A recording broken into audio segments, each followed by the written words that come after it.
요즘 뉴스만 보면 한숨부터 나올 때가 많습니다.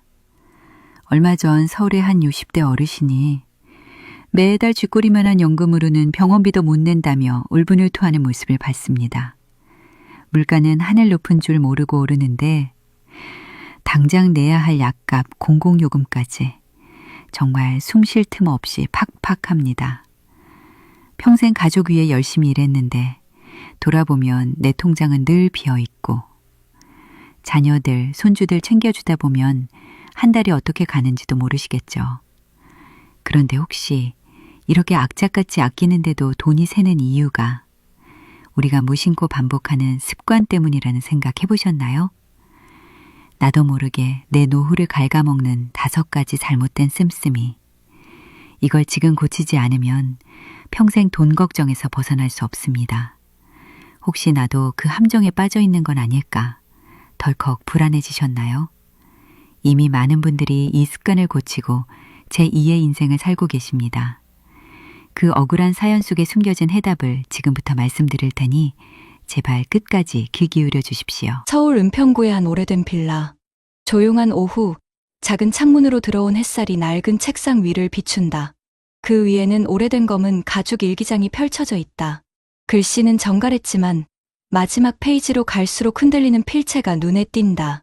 그 일기장의 주인공은 박정호 씨. 스스로 평범한 공무원이었다고 말하는 그는 지방 세무과에서 35년을 일하고 2년 전 정년퇴직했다.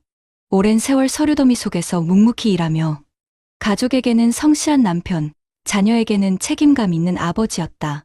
퇴직 후엔 한 번쯤은 쉬어도 되겠지. 그는 그렇게 생각했다.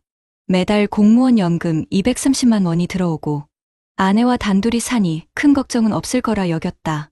하지만 시간이 흐를수록 그의 계산은 어긋나기 시작했다. 일기장 한 귀퉁이에 이렇게 적혀 있다. 3월 5일. 연금은 들어왔는데 통장 잔액은 또 제자리. 어디서 새는 걸까? 처음엔 대수롭지 않게 넘겼다. 하지만 몇 달이 지나도 남는 돈은 없었다.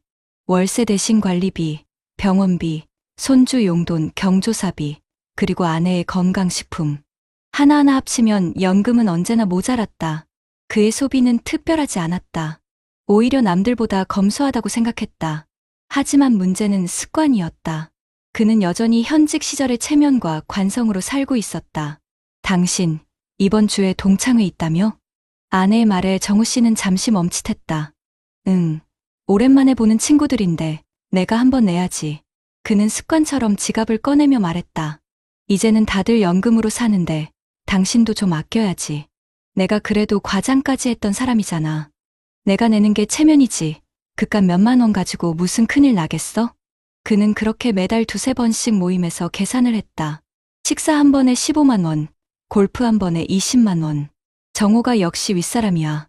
친구들의 말에 뿌듯했지만 집으로 돌아올 때면 왠지 모르게 허전했다. 일기장엔 이렇게 적혀 있다. 웃으면서 밥값 냈는데 마음 한쪽은 쓸쓸하다. 체면이 뭐라고 이렇게 고집을 부릴까? 그의 소비는 체면뿐 아니라 가족 사랑이라는 이름의 습관에서도 새고 있었다.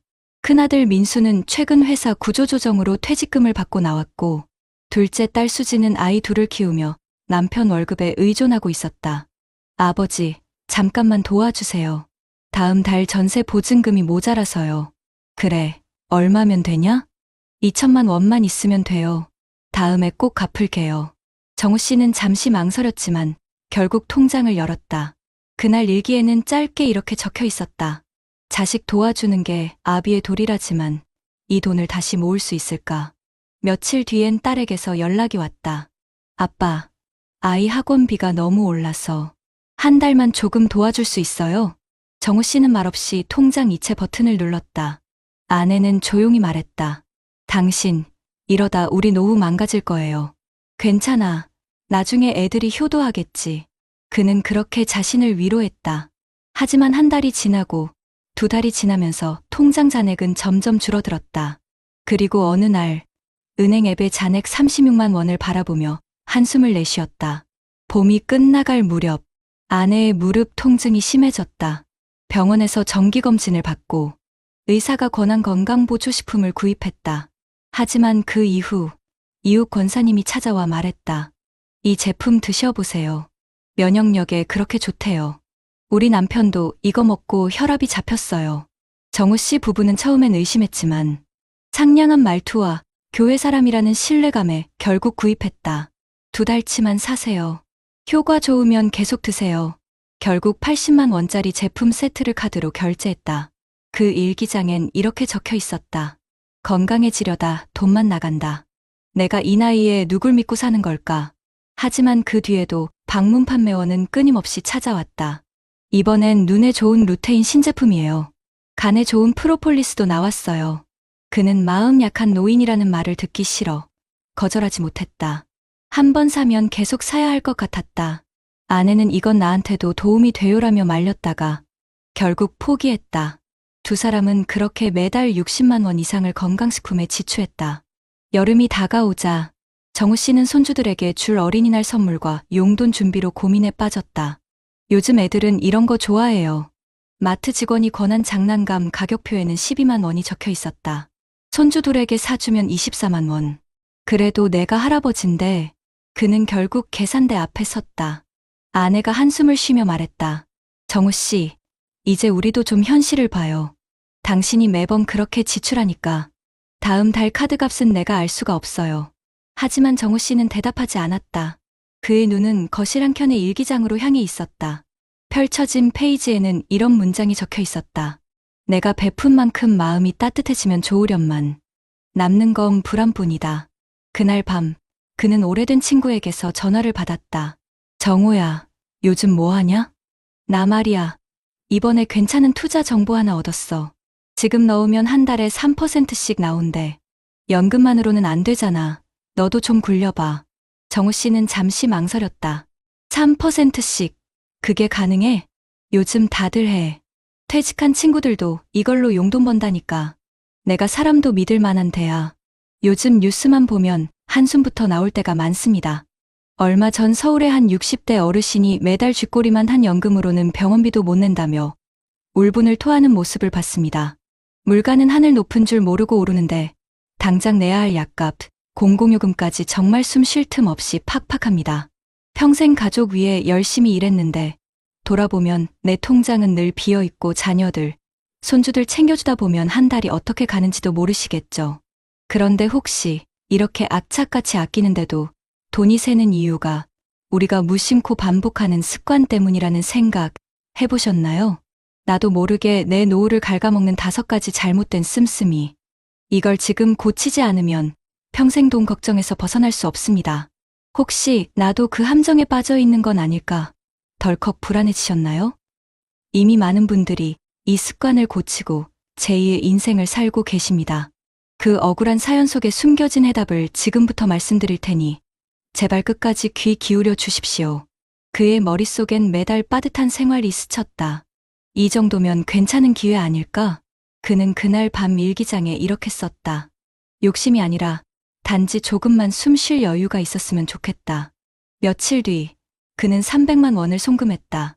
작게 시작해보고 괜찮으면 조금 더 하자. 처음 2달 동안은 매달 이자가 들어왔다. 여보, 봐. 진짜 괜찮은 데라니까. 그는 오랜만에 웃으며 말했다. 하지만 3번째 달이 되던 날 입금이 끊겼다. 연락도 문자도 모든 게 사라졌다. 그는 은행 창구 앞에서 멍하니 서 있었다. 이 번호는 없는 번호입니다. 휴대폰 안내음이 반복되었다. 그의 손에는 낡은 일기장이 들려 있었다. 페이지 가장 밑에는 떨리는 글씨로 이렇게 적혀 있었다. 믿음은 남았지만 돈은 사라졌다. 그날 밤 정우 씨는 한참 동안 일기장을 덮지 못했다. 손끝에 남은 잉크 자국이 희미하게 번져 있었다. 그는 그제야 깨달았다.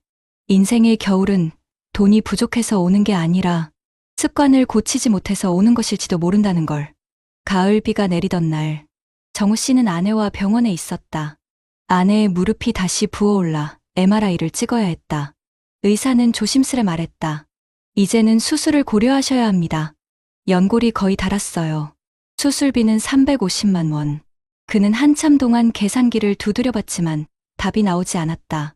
연금으로는 턱없이 부족했고 그동안의 저축은 모두 바닥이 났다. 그의 손에 들린 통장 잔액은 7만 8천 원. 그는 멍하니 창문 밖으로 비 내리는 거리를 바라봤다. 아내는 조용히 물었다. 우리 이제 어떡할까? 정우 씨는 고개를 숙인 채 대답하지 못했다. 그의 머릿속에는 남자 체면이라는 단어만 맴돌았다. 괜찮아. 어떻게든 되겠지. 하지만 그 말은 자신을 향한 위로였다. 그날 밤 그는 일기장을 다시 펼쳤다. 내가 평생 지켜온 건 체면뿐이었다. 정작 지켜야 할 사람은 옆에 있었는데 그는 한 장을 넘기고 아내의 사진이 끼워진 페이지를 바라보았다. 결혼식 날 하얀 한복을 입고 웃던 그녀의 얼굴. 그 웃음을 다시 볼 수 있을까 싶었다. 며칠 뒤 아내는 결국 수술을 미뤘다. 정우 씨, 나 괜찮아요. 조금만 참고 살면 되죠. 당신이 더 힘든데. 그 말이 오히려 정우 씨의 가슴을 쳤다. 그날 밤 둘은 거실 불을 끄고 조용히 앉아 있었다. TV에서는 노후 자산 관리에 대한 다큐가 흘러나왔다. 대한민국 60대의 평균 생활비는 월 240만 원.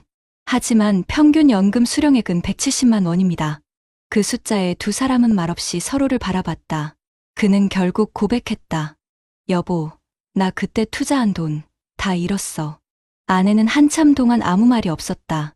그러다 이내 고개를 떨구며 말했다. 우리도 결국 남들처럼 되는구나. 그녀의 말은 원망이 아니라 체념이었다. 정우 씨는 그때 처음으로 울었다.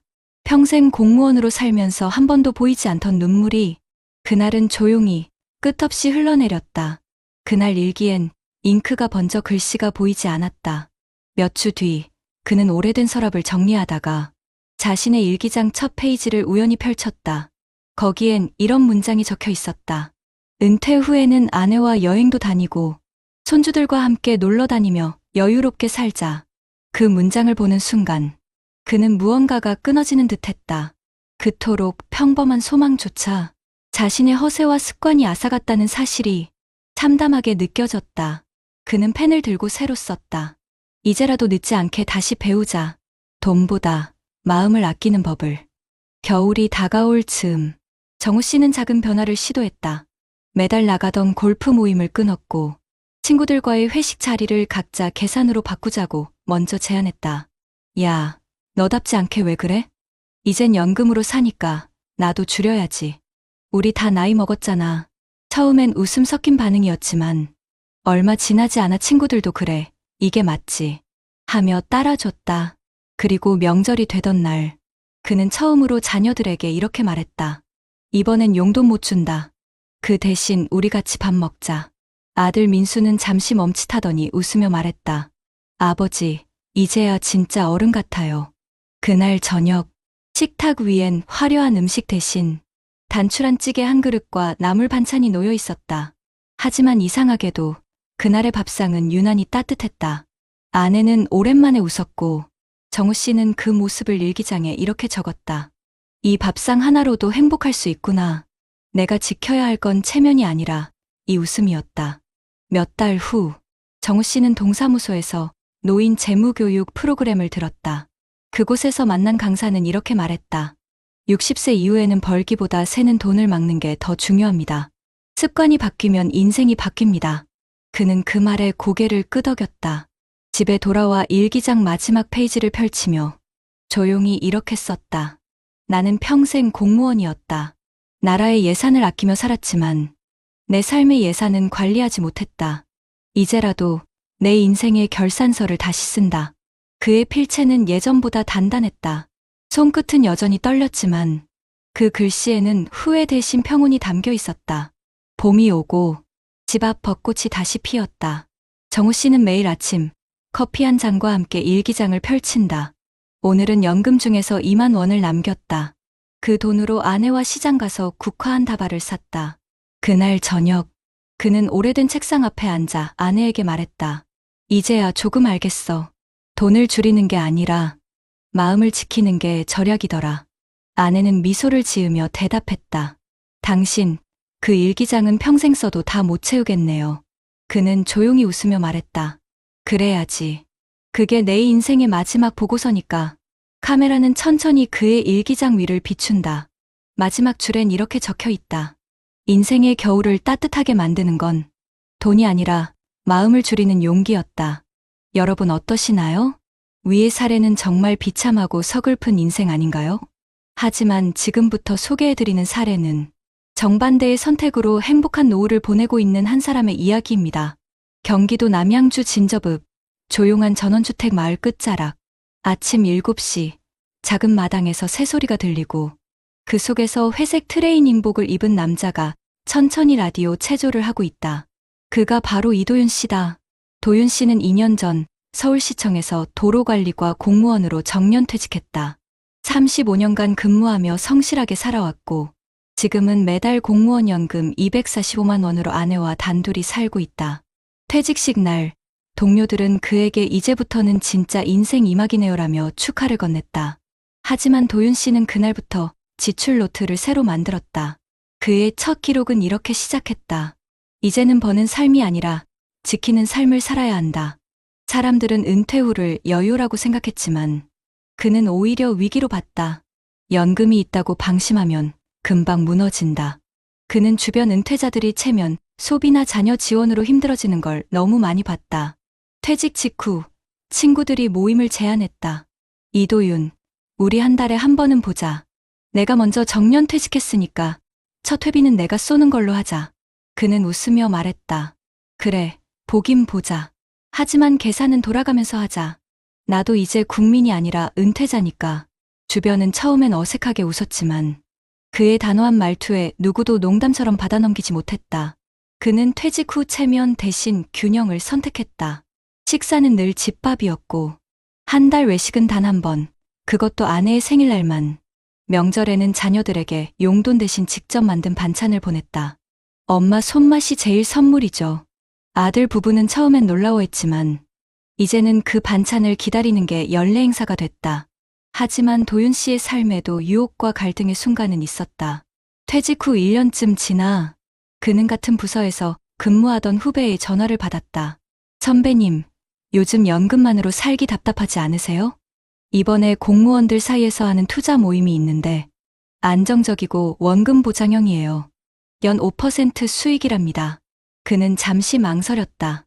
5%라 은행보다 3배는 많네. 예, 요즘 다들 하세요. 안전하대요. 퇴직금 넣은 사람도 많아요. 그는 그날 밤 거실에서 조용히 생각했다. 5%면 한 달에 12만 원 정도 수익이겠지. 하지만 그만큼 위험도 따르는 거겠지. 아내가 물었다. 당신 무슨 생각해요? 아니, 후배가 투자 얘기를 해서. 연금으로는 여행도 못 다니고 좀 답답해서. 아내는 미소를 지었다. 우리가 욕심낼 나이인가요? 그냥 지금처럼 소박하게 살면 되죠. 그 말이 이상하게 마음에 남았다. 그는 결국 투자 제안을 거절했다. 며칠 뒤 그 투자 모임이 불법 사기로 적발됐다는 뉴스를 봤다. TV 화면 속 피해자 대부분 60대 이상이라는 자막이 지나갈 때 그는 조용히 아내의 손을 꼭 잡았다. 오늘도 욕심을 참아서 다행이다. 하지만 그의 삶이 언제나 평탄했던 건 아니다. 은퇴 후 첫 해, 그는 예상치 못한 가족 갈등에 부딪혔다. 아들 현우가 전화로 말했다.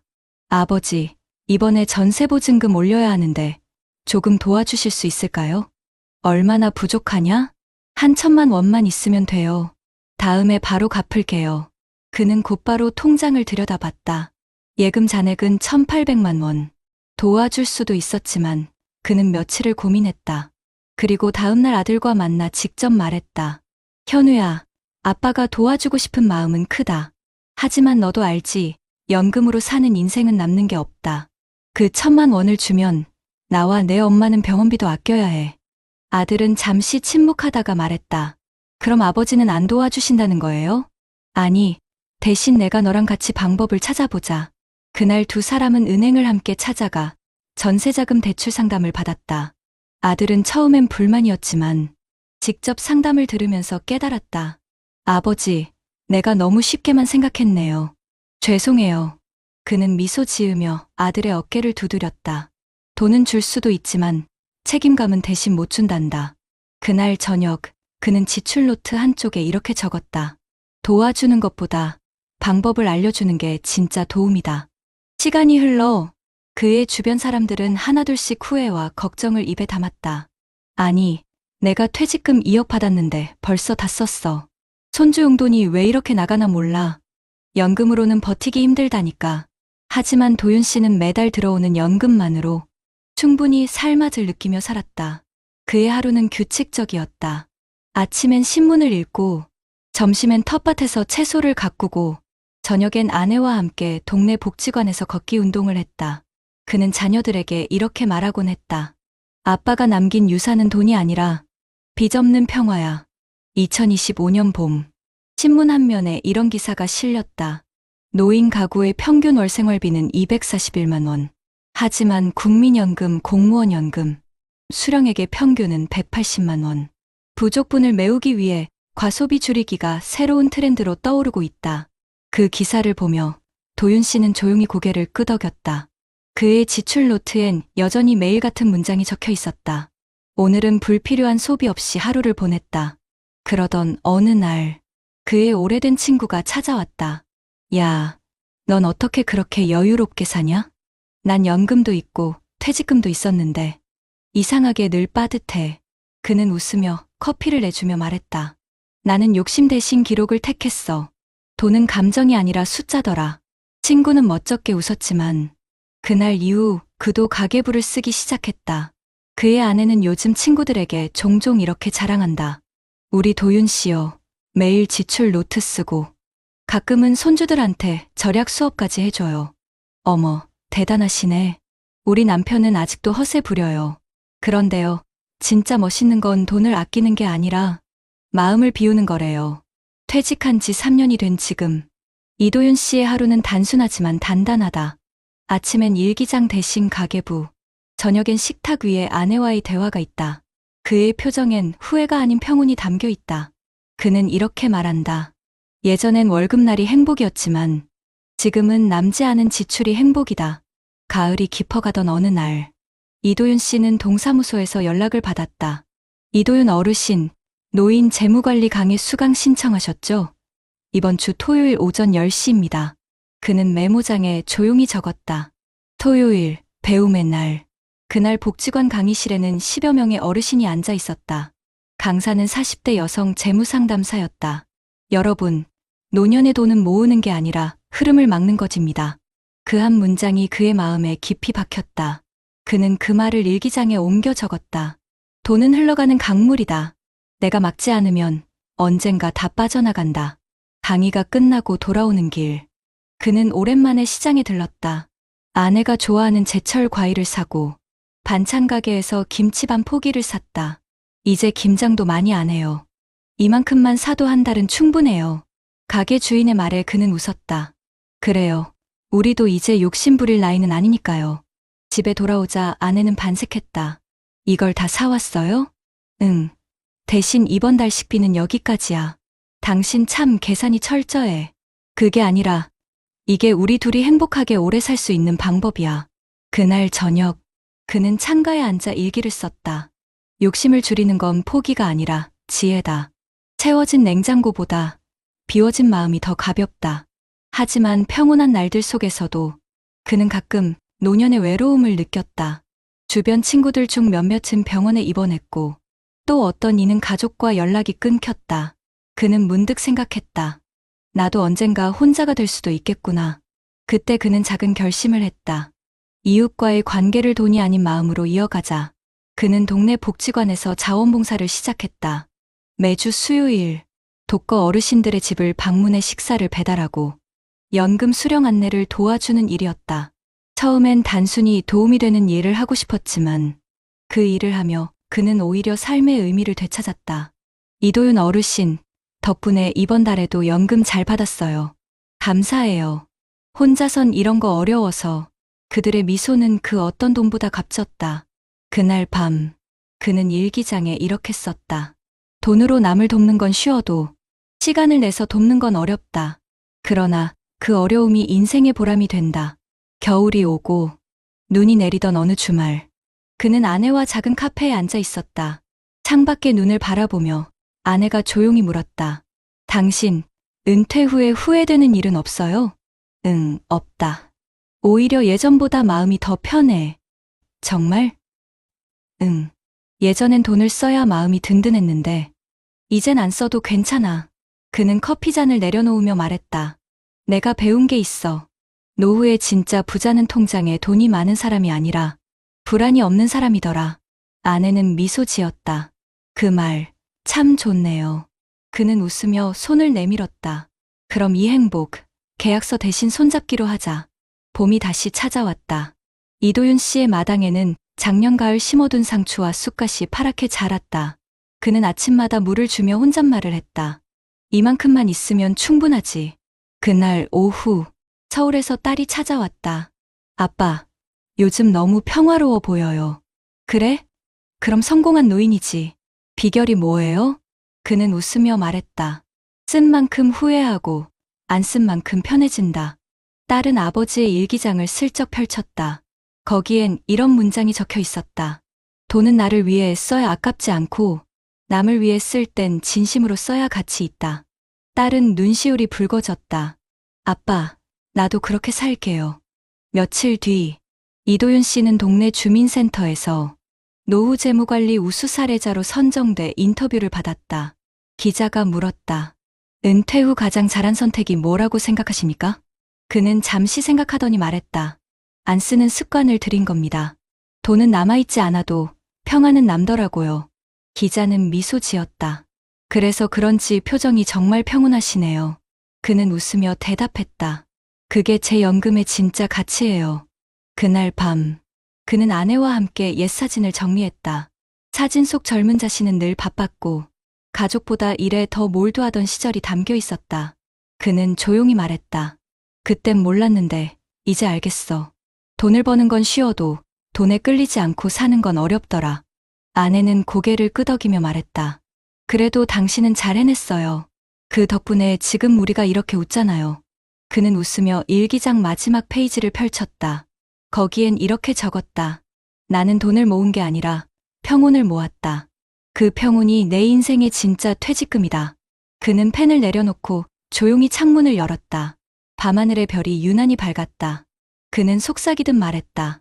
그래, 이 정도면 충분하지. 다음 날 아침, 복지관에서 만난 노인이 물었다. 이도윤 씨, 요즘도 가계부 써요? 예, 하루에 1,000원을 써도 씁니다. 왜요? 그게 내 하루를 돌아보는 시간이니까요. 그의 손에는 늘 작은 지출 노트가 들려 있었다. 그 노트 첫 페이지에는 이 문장이 적혀 있었다. 은퇴 후 진짜 성공은 돈을 버는 게 아니라 돈에 흔들리지 않는 것이다. 마지막 장면. 카메라는 그의 집 거실을 비춘다.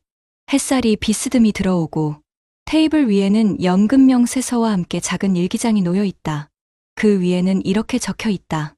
나는 오늘도 돈을 쓰지 않았다. 하지만 마음은 넘치게 썼다. 그는 잔잔한 미소로 창밖을 바라본다. 창문 너머로 들리는 봄바람 속에서 한 사람의 노년은 그렇게 비움의 풍요로 완성되어 가고 있었다. 요즘 우리나라 현실을 보면 은퇴 이후에도 소비는 줄여야 한다는 말이 단순한 격언이 아니라 통계로 입증된 사실임을 깨닫게 됩니다. 먼저 국내 자료부터 보면 2021년 기준으로 우리나라 65세 이상 노인의 상대적 빈곤율이 약 37.7%였다고 하는데 이는 소득만을 기준으로 계산한 수치임에도 불구하고 상당히 높은 수준입니다. 뿐만 아니라 소비 지출과 자산을 함께 고려할 때도 빈곤 또는 경제적 취약 상태에 있는 고령자가 여전히 많다는 연구가 나와 있습니다.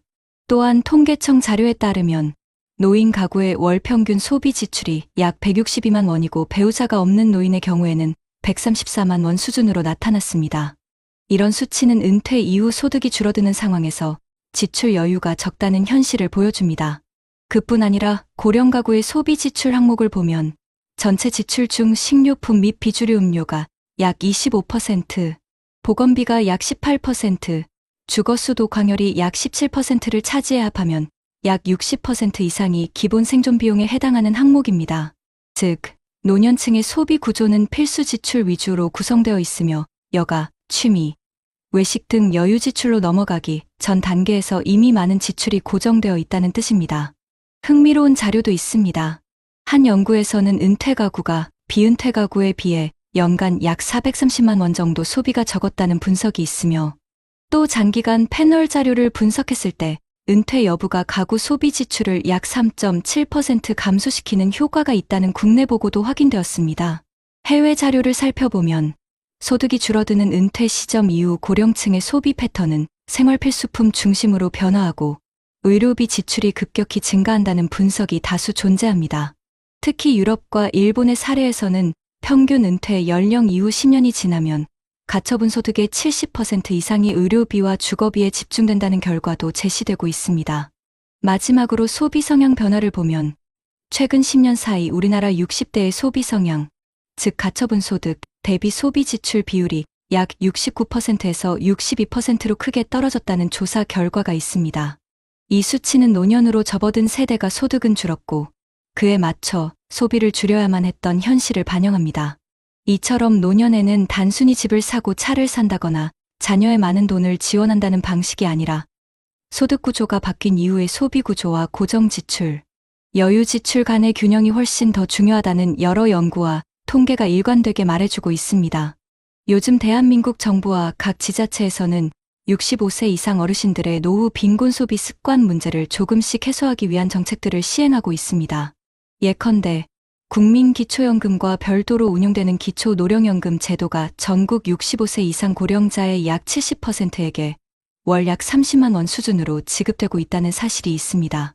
이 정책은 고령자의 기본 생활을 보장하고 소비 여력을 확보하는 데 기여하고 있습니다. 또한 고령층을 위한 재무금융교육 프로그램이 지자체 복지관 노인종합복지관 중심으로 확대되고 있는데 국제기구가 제시한 고령기 재무계획 및 금융교육 정책 프레임워크에서도 금융교육이 은퇴 후 소비관리 자산 보존 측면에서 중요한 역할을 한다는 분석이 제시돼 있습니다. 이러한 국내외 흐름을 고려했을 때 지자체에서는 먼저 지역 어르신 대상 지출노트 작성 소비습관 점검 워크숍을 정기적으로 운영하는 것이 실질적인 변화로 이어집니다.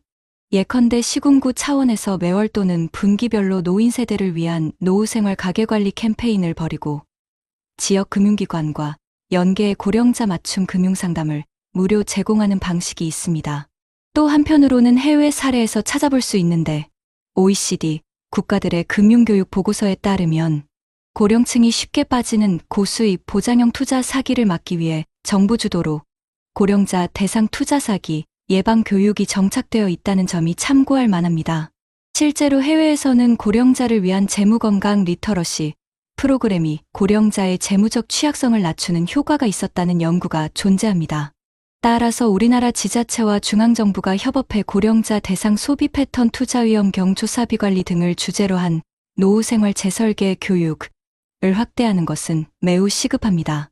아울러 지자체 수준에서 실제로 적용 가능한 정책으로는 경조사 비명절 지출 적정성 가이드라인 제공, 체면 소비 자기진단 체크리스트 배포, 건강보조식품 과다구매, 예방 캠페인 등이 있으며 이를 위해 지역복지센터 노인회금융기관이 공동으로 노후생활 지키기 서포터 그룹을 운영하는 것도 좋은 방안입니다. 정책 시행만으로 끝나는 것이 아니라 교육과 캠페인을 통해 고령자가 스스로 소비 습관을 점검하고 바꿀 수 있도록 유도하는 것이 핵심입니다. 특히 지자체 예산이 한정되어 있는 현실을 고려하면 지역사회 내 자원봉사형 상담 프로그램이나 노인 소비클럽 같은 자조모임을 활용해 비용을 낮추면서도 고령자 간의 정보 교류 공감 체험을 이끌어내는 전략이 효과적입니다. 이처럼 정부 지자체가 기본소득, 보장형 연금 지급, 금융소비교육 강화, 지역 기반 맞춤 프로그램 운영을 통합적으로 설계하고 실행할 때 앞서 소개된 소비습관, 지원습관, 투자습관, 경조사비, 건강보조식품비, 지출 등의 문제점을 실질적으로 줄여나갈 수 있을 것입니다.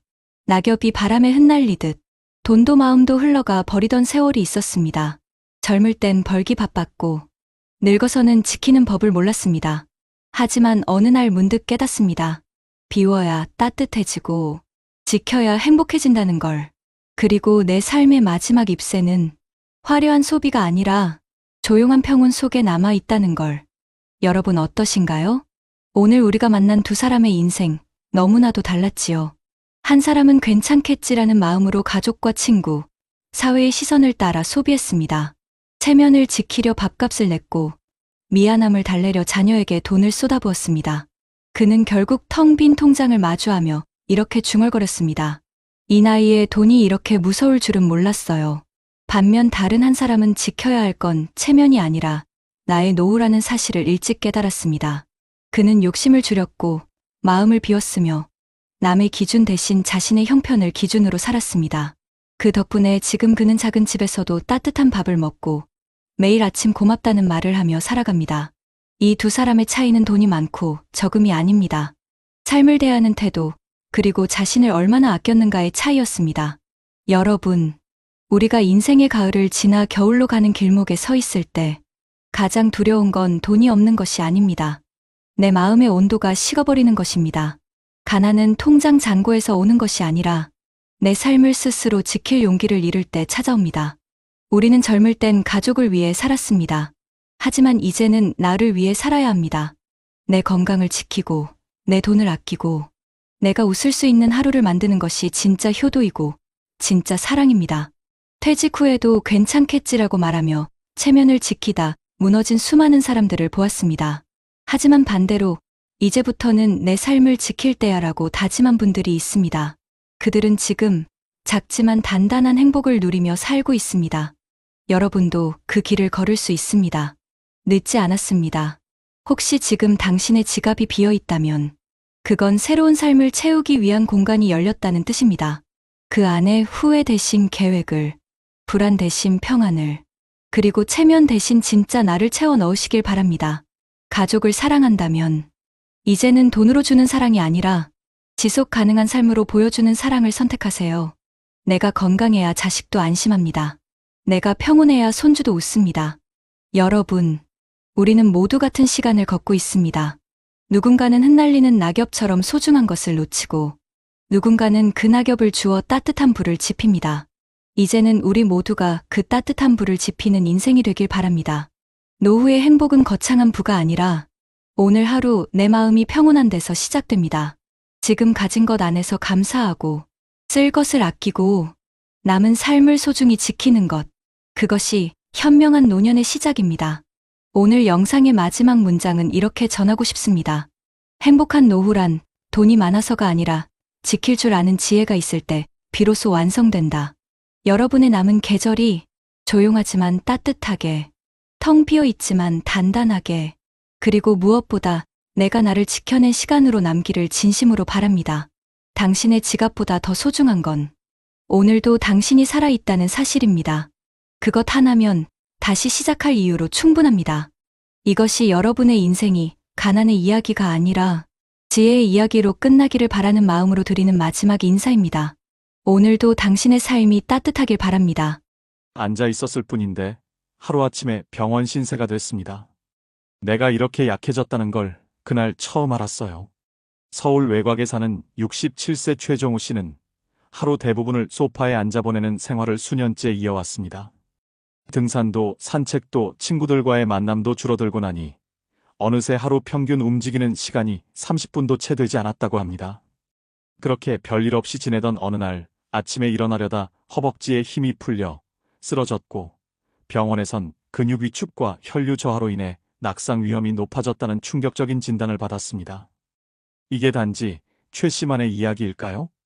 요즘 60대 이상, 고령층의 절반 이상이 권장되는 수준의 신체 활동조차 하지 않고 있다는 사실 알고 계셨나요? 그 결과 말을 줄이고 욕심을 줄이고 탄수화물을 줄이고 그리고 움직임을 줄인 사람들과 여전히 옛 습관 그대로 살아가는 사람들 사이엔 노후 삶의 질이 완전히 달라지고 있습니다. 혹시 지금도 이유 없이 피곤하고 건강이 부쩍 나빠졌다는 생각 드시나요? 지금 이 영상을 끝까지 보시지 않으면 여러분도 모르는 사이 삶의 품격이 무너지고 있을 수 있습니다. 지금 알지 못하면 평생 후회할 수 있습니다.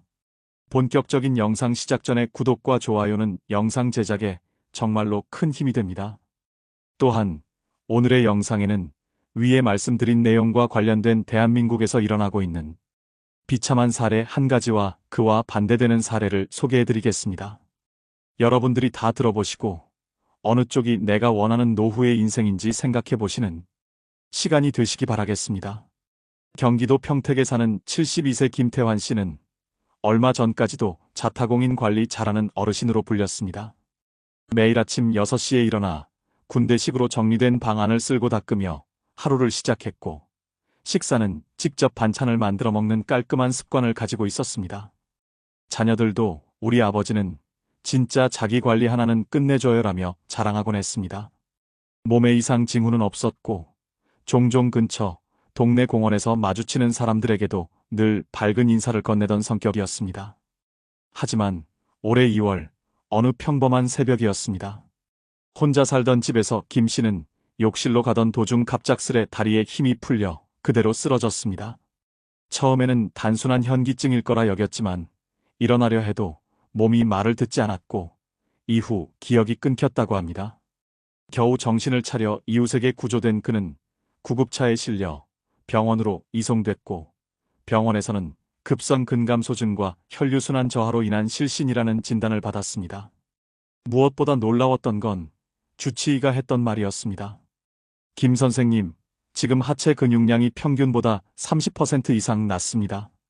보통은 움직이지 않고 침대에 오래 누워있는 환자들이 이런 수치를 보이는데요.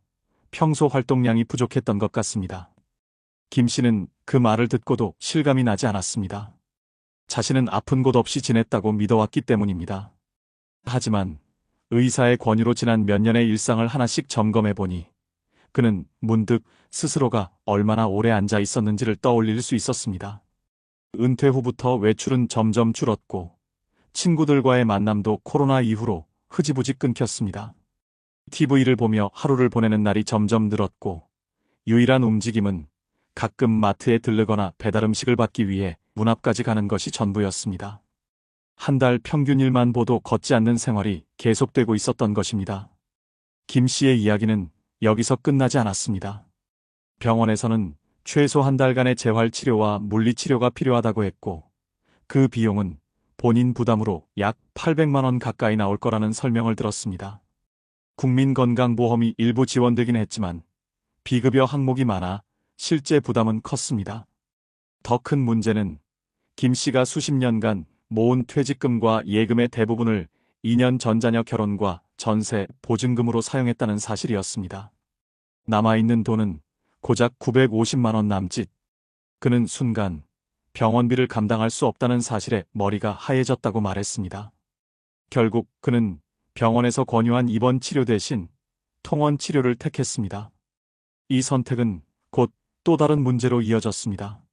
스스로 병원까지 이동하는 것이 어려웠고 병원까지 대중교통으로 왕복 2시간, 버스를 타고 가다 넘어질 뻔한 적도 있어 결국 그는 근처에 사는 먼 친척에게 간헐적으로 도움을 요청해야 했습니다. 하지만 자주 부탁하기도 부담스러웠고 결국 치료 횟수도 점점 줄어들었습니다. 몸은 회복되지 않았고 그는 어느 순간부터 혼자서 화장실에 가는 것도 조심스러워졌다고 털어놨습니다. 그리고 그는 이런 말을 했습니다. 예전엔 운동 좀 해야지 하는 생각은 했어요. 그런데 막상 하루가 바쁘지 않으니까 굳이 나갈 일도 없고 무릎도 조금씩 아프니까 걷는 게 꺼려지더라고요. 근데 이렇게 쓰러지고 나서야 내가 진짜 가만히만 있었구나. 그게 몸을 무너뜨리는 줄 몰랐어요. 이후 김 씨는 지역복지관의 물리치료 프로그램과 실버체조 수업에 등록했지만 대기자가 너무 많아 한 달 가까이 기다려야 했습니다. 등록 첫날 그는 복지사에게 이걸 진작 알았더라면 이 사단이 나기 전에 움직였을 겁니다라고 말하며 눈시울을 붉혔다고 합니다. 그런 김 씨의 뒤편엔 같은 복지관 프로그램을 기다리는 수십 명의 노인들이 서 있었습니다. 모두 허리가 굽었고 한 손엔 지팡이, 다른 손엔 진료기록부를 들고 있었습니다. 김 씨는 지금도 간신히 하루 1시간씩 걷는 연습을 하고 있습니다.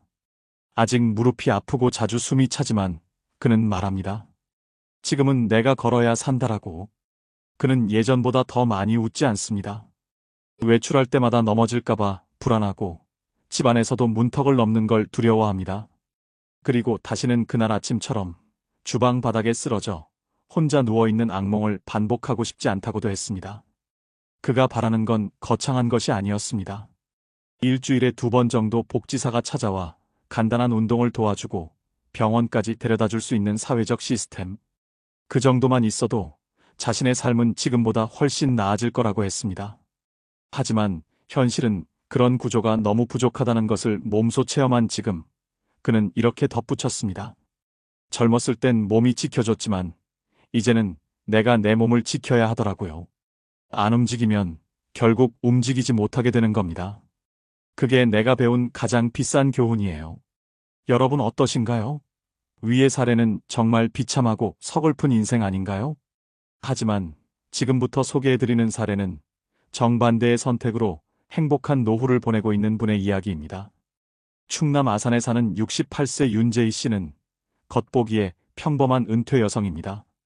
어릴 적부터 성실하고 조용한 성격이었고 30 초반부터는 도서관 사서로 근무하며 55세까지 일했습니다.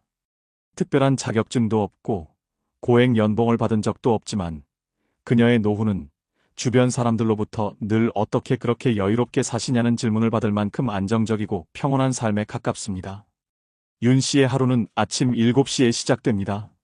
아파트 뒤편에 있는 생태공원까지 산책을 다녀오고 마을 회관 앞 벤치에서 만나는 이웃들과 따뜻한 차 한 잔을 나누며 오전을 보냅니다. 점심은 대부분 스스로 만든 반찬으로 해결하고 오후엔 근처 작은 도서관에서 자원봉사로 책 정리를 돕습니다. 그녀는 하루 평균 12,000보 이상 걷고 매주 2번은 시에서 운영하는 실버 건강 체조 수업에 참석합니다. 혼자 사는 생활이지만 외롭지 않고 건강에 대한 걱정도 크지 않다고 합니다. 그녀가 이렇게 노년을 즐길 수 있게 된 건 오랜 준비와 명확한 기준이 있었기 때문입니다. 윤 씨는 40이 넘던 해에 남편과 사별했습니다. 아이 없이 혼자 살아야 했기에 누군가에게 기대기보단 스스로를 지키는 연습을 해야겠다고 다짐했습니다. 이후 매달 수입의 30%는 생활비, 30%는 비상금, 그리고 나머지 40%는 노후 준비 계좌로 나누는 원칙을 세우고 단 한 번도 이를 어긴 적이 없었다고 합니다. 그녀의 첫 노후 설계는 내 몸이 건강해야 돈도 쓸 수 있다는 단순한 명제에서 출발했습니다. 그래서 50대 후반부터는 하루 1시간씩 걷는 습관을 들였고 정형외과에서 권하는 스트레칭을 매일 실천해왔습니다. 또한 식사도 체계적으로 관리했습니다. 매주 일요일 오전엔 시장에 들러 신선한 채소, 달걀, 생선을 사와 한 주 식단을 미리 정리해 두었고 외식은 한 달에 2번 정도로 제한했습니다.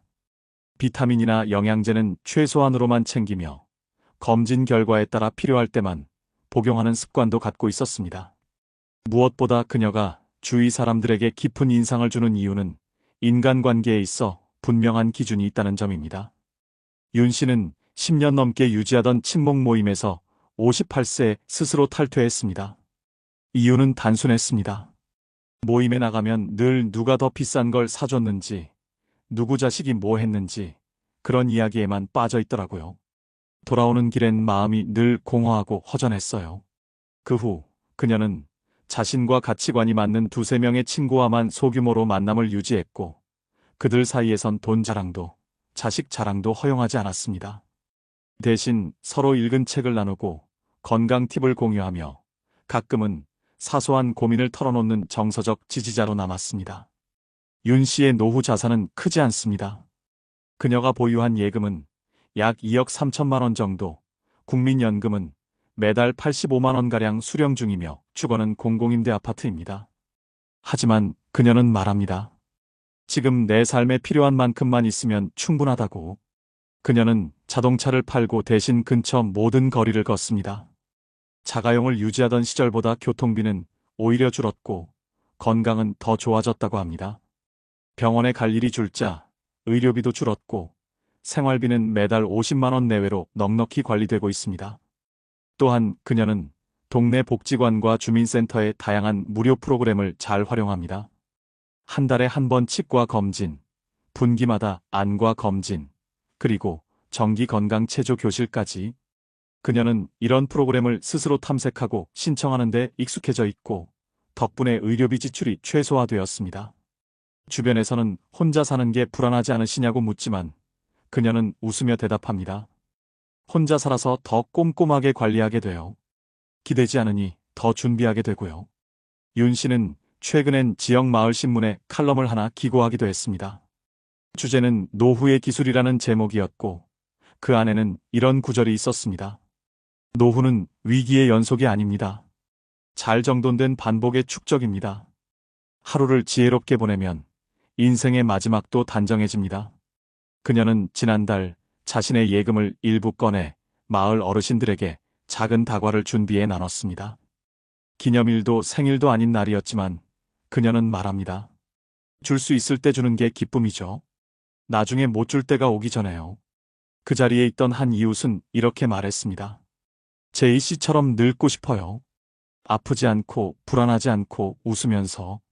지금 윤제이 씨는 매일 아침 창문을 열고 햇살을 마시며 하루를 시작합니다. 누군가는 그녀의 노후를 부러워하고 누군가는 그렇게까지 살아야 하나라고 생각할지도 모릅니다. 하지만 윤 씨는 단언합니다. 나는 단 한 번도 뭔가를 포기한 적이 없어요. 나는 스스로를 선택했을 뿐이에요. 전문가들은 김태환 씨처럼 노후의 활동량이 급격히 줄어드는 것을 은퇴 이후 일상 기능 저하 증후군으로 분류하며 움직이지 않는 생활이 오히려 건강을 급속도로 해치는 원인이 된다고 설명합니다. 실제로 세계보건기구 WHO는 매주 최소 250분의 중등도 신체 활동을 권장하고 있지만 전 세계 고령자 중 절반 이상이 이 기준에 못 미치고 있으며 특히 동아시아 지역에서는 신체 활동 부족이 만성질환 유병률과 직결된다는 분석을 내놓았습니다. 미국 질병통제예방센터 CDC 산하 고령건강보고서에서는 노년층이 앉아있는 시간이 하루 8시간을 초과할 경우 심혈관 질환 및 대사증후군 발병률이 평균 35% 이상 증가한다고 발표했으며 앉아있는 시간이 늘어날수록 노인성 근감소증, 낙상, 골절 등의 위험도 동반 상승한다고 명시하고 있습니다. 또한 같은 자료에 따르면 하루 만보를 걷는 노인은 그렇지 않은 노인보다 치매 발병률이 약 30% 가까이 낮았으며 특히 사회적 고립과 우울감 지표 역시 크게 낮아지는 것으로 확인되었습니다. 이런 결과는 앞서 언급한 윤제이 씨의 사례와 정확히 맞아떨어집니다. 윤 씨는 매일 12,000보 이상 걷고 지역 커뮤니티에 정기적으로 참여하며 균형 잡힌 식사와 규칙적인 수면 습관을 유지하고 있기에 이러한 신체 정서적 안정성을 그대로 보여주는 사례입니다. 반면 김태환 씨처럼 주로 실내 생활에 치우쳐 활동량이 현저히 줄고 인간관계도 단절된 상태에서는 건강 이상이 급격히 찾아올 가능성이 높다는 점을 수많은 해외 연구들이 입증하고 있습니다. 캐나다 공공보건국 자료에서도 고령자가 매일 30분 미만 움직이는 생활을 지속할 경우 당뇨, 고혈압, 우울증, 인지기능 저하 등 복합질환이 동시다발적으로 나타날 수 있다고 경고하며 이러한 문제는 의료비 지출의 급격한 증가로도 이어진다고 분석하고 있습니다. 실제로 한국보건사회연구원의 추산에 따르면 25세에서 45세까지 의료비 증가율은 연평균 5% 수준이지만 65세 이상 고령층은 연평균 12% 이상 급등하고 있어 노후의 건강 문제는 곧바로 경제 문제로 직결됩니다. 또한 미국 내 제약시장 통계를 보면 55세 이상 연령층의 영양제 보충제 소비가 지속적으로 늘고 있지만 이는 일시적인 심리적 안정을 제공할 뿐이며 실제 건강 수준 향상과는 직접적인 인과관계가 없다는 지적도 나옵니다. 다시 말해 무조건 보충제를 섭취하거나 특정 건강기능식품에 의존하기보다는 식단 관리와 일상운동, 정서적 교류 등 기본적인 삶의 질을 관리하는 루틴이 더 강력한 예방 효과를 낳는다는 점입니다. 국제노인학회 보고서에서도 노인의 건강은 예외적인 치료보다 일상의 관리가 더 큰 역할을 한다고 반복적으로 강조하고 있으며 특히 덜 말하고 덜 먹고 덜 앉는 습관을 실천하는 고령자가 전반적인 삶의 만족도에서 월등히 높은 수치를 기록했다는 연구 결과가 있습니다. 이러한 흐름을 바탕으로 전문가들은 노년의 건강은 소유나 소비의 결과가 아니라 선택과 반복의 결과라고 결론 내리고 있습니다. 요컨대 지금 우리가 어떤 일상을 반복하고 있는지가 결국 20년 후의 삶을 결정한다는 점은 결코 과장이 아닙니다. 윤제이 씨처럼 스스로의 삶을 스스로 설계하고 자극에 휘둘리지 않는 기준을 만들어 온 사람들은 노년에도 삶을 주도할 수 있지만 그렇지 못한 경우에는 단 한 번의 무너짐이 삶 전체를 흔드는 위기로 이어질 수 있다는 점 통계는 분명히 이야기해주고 있습니다. 무엇을 줄이고 무엇을 남길 것인지를 선택하는 것은 결국 각자의 몫이지만 최소한의 건강, 자율성, 품격을 지키기 위해 우리가 알아야 할 사실과 수치는 이미 우리 눈앞에 놓여 있습니다. 그렇다면 이처럼 불행한 노후를 막고 윤재희 씨처럼 스스로를 지키며 품격 있는 노년을 살아가기 위해 우리는 어떤 실질적인 선택을 할 수 있을까요? 먼저 우리 주변에서 이미 시행되고 있는 공공자원을 적극 활용하는 것이 출발점이 될 수 있습니다. 예를 들어 서울시는 어르신의 근력 유지와 낙상 예방을 위해 어르신 건강체조 교실을 매주 지역 경로당과 주민센터에서 운영하고 있으며, 이는 단순한 운동이 아니라 사회적 교류의 기회를 제공해 외로움까지 덜어주는 일석이조 효과를 내고 있습니다. 부산시의 경우 찾아가는 어르신 건강관리 서비스를 통해 거동이 불편한 노인을 대상으로 혈압, 혈당 체크와 함께 간단한 체조 지도까지 병행하며 간호인력이 직접 가정 방문을 하는 시스템을 구축했습니다. 광주광역시는 100세 건강 아카데미를 운영하며 일상 속에서 실천 가능한 건강 루틴 교육, 영양 상담, 운동 실습 등을 제공하고 있는데, 특히 참여자 중 많은 분들이 프로그램을 통해 병원 방문 횟수가 줄어들었다고 응답했다고 합니다. 이런 지자체 프로그램들은 대부분 무료이거나 저렴한 비용으로 참여할 수 있으며 주민센터나 복지관에서 신청만 하면 쉽게 접근할 수 있다는 장점이 있습니다. 또한 최근에는 스마트폰 활용이 어려운 어르신을 위해 복지사가 신청을 도와주는 대면 등록 시스템도 확산되고 있어 접근성이 높아지고 있습니다. 하지만 여기서 중요한 건 내가 먼저 움직여야 이런 혜택이 따라온다는 점입니다. 기다리기보다는 발걸음을 내딛는 주체가 되어야 하는 것이죠. 해외의 사례도 참고해 볼 필요가 있습니다. 일본에서는 고령자들의 건강관리를 위해 이키이키 건강지원법이라는 지역 맞춤형 건강활동법이 제정되어 있습니다. 이 법에 따라 지방자치단체는 반드시 노인을 위한 주간 활동 프로그램을 개설해야 하며 지역 내 건강 서포터즈와 은퇴 간호사들이 팀을 꾸려 커뮤니티를 순회하며 개인별 맞춤형 건강 지도를 실시합니다. 덕분에 일본은 고령자 낙상률이 감소하고 일상생활 자립도가 점차 향상되는 성과를 거두고 있습니다. 핀란드의 경우 노년자립 프로그램이라는 국가 차원의 정책이 시행 중인데, 이 제도는 고령자에게 필요한 각종 사회 서비스, 예를 들면 식사 배달, 재활훈련, 통원 치료를 개별 상황에 맞춰 조합하여 제공하는 방식입니다. 특히 독거노인이나 건강 취약계층을 대상으로는 매주 간호사가 방문하여 건강 상태를 기록하고 운동 수행 여부를 체크하는 등 일종의 생활건강 코칭 서비스를 공공 시스템으로 운영하고 있습니다. 이런 국가들은 공통적으로 말합니다. 고령자의 건강은 병원에서가 아니라 집과 동네에서 만들어진다고요. 우리나라도 이러한 방향을 점차 따라가고 있지만 아직은 지역별 격차가 크고 정보 전달이 부족한 경우가 많습니다. 그렇기 때문에 우리가 할 수 있는 첫 번째 행동은 정보에 눈을 뜨는 것입니다.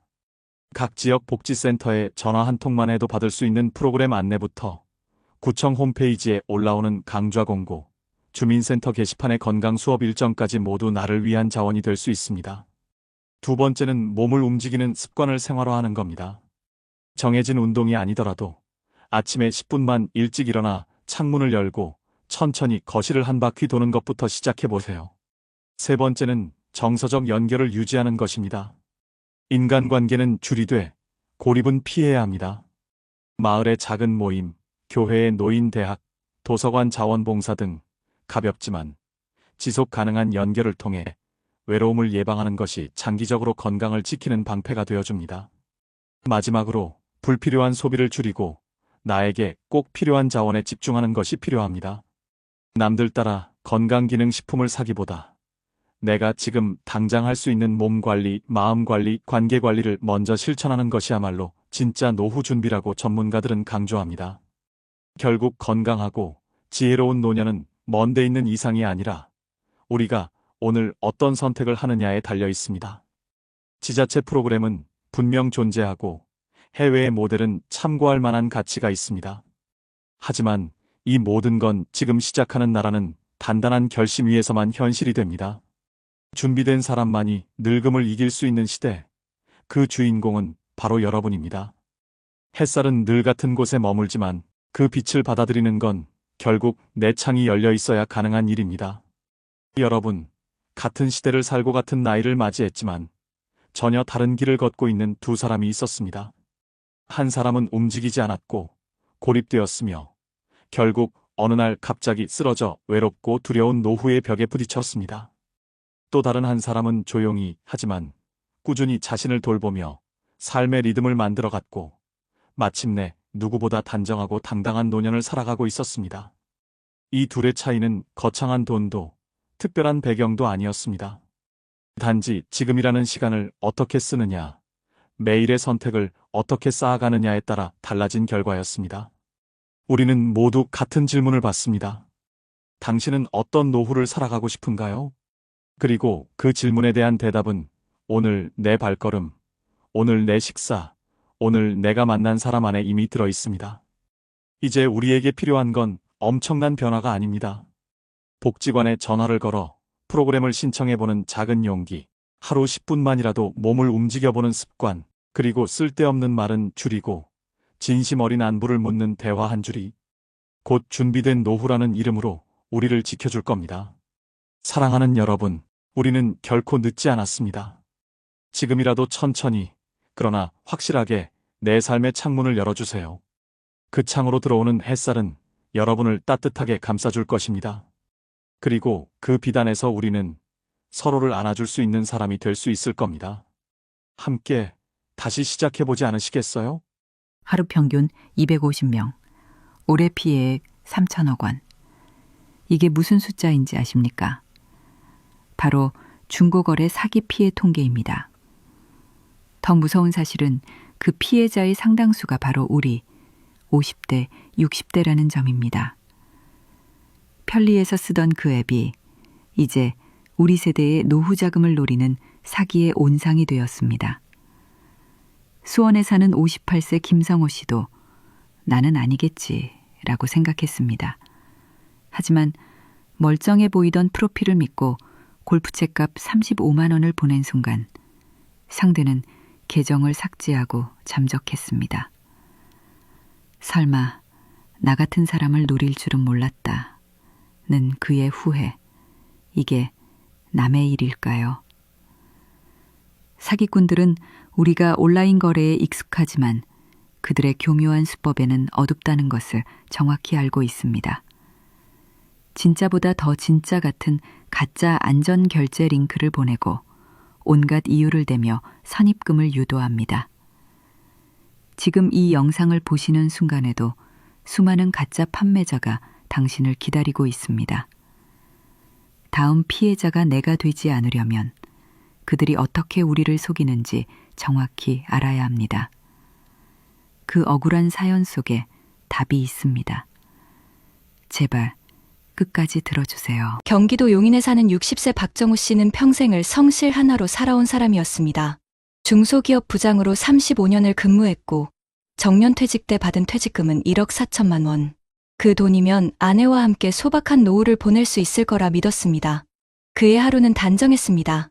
아침이면 낡은 스마트폰으로 경제 뉴스 앱을 열고 요즘 주식이 많이 떨어졌네. 돈이 잠자면 안 되지. 그는 늘 이렇게 말하곤 했습니다. 하지만 현실은 냉정했습니다. 전세값은 오르고 생활비는 예전보다 훨씬 빠르게 나갔습니다. 아내 윤미 씨는 걱정스레 물었습니다. 여보, 퇴직금 조금씩 아껴 써도 괜찮을까? 그는 대수롭지 않게 웃으며 대답했습니다. 괜찮아. 필요 없는 물건들 정리해서 팔면 돼. 요즘 중고거래이라는 게 있더라.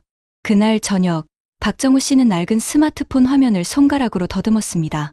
아들 대학 시절 쓰던 노트북, 오래된 골프채, 집 한켠에 쌓인 캠핑용품들. 이거 다 팔면 몇십만 원은 되겠네. 그의 눈빛엔 오랜만에 생활의 활기가 돌았습니다. 그렇게 시작한 중고거래는 처음엔 재미였습니다. 중고거래할 때 이모티콘 보내는 사람들 보면 다들 착하더라. 인사도 예쁘고. 그는 사람들의 말투에서 유한정을 느꼈습니다. 직장 동료도, 거래처도 사라진 퇴직 이후의 세상에서 박정우 씨에게 중고거래는 새로운 연결의 세계처럼 느껴졌습니다. 그는 이것도 시대의 흐름이야라며 자부심마저 느꼈습니다. 아내는 그가 스마트폰을 들고 웃는 모습을 보며 안심했습니다. 당신 요즘 얼굴이 밝아졌네. 그 말에 박정우 씨는 낡은 스마트폰을 흔들며 자랑했습니다. 이게 다 내 사업 도구야. 나도 요즘 MZ 세대처럼 거래하잖아. 하지만 그 웃음은 오래가지 않았습니다. 3월 초 어느 날 아이패드 급처라는 게시글이 눈에 들어왔습니다.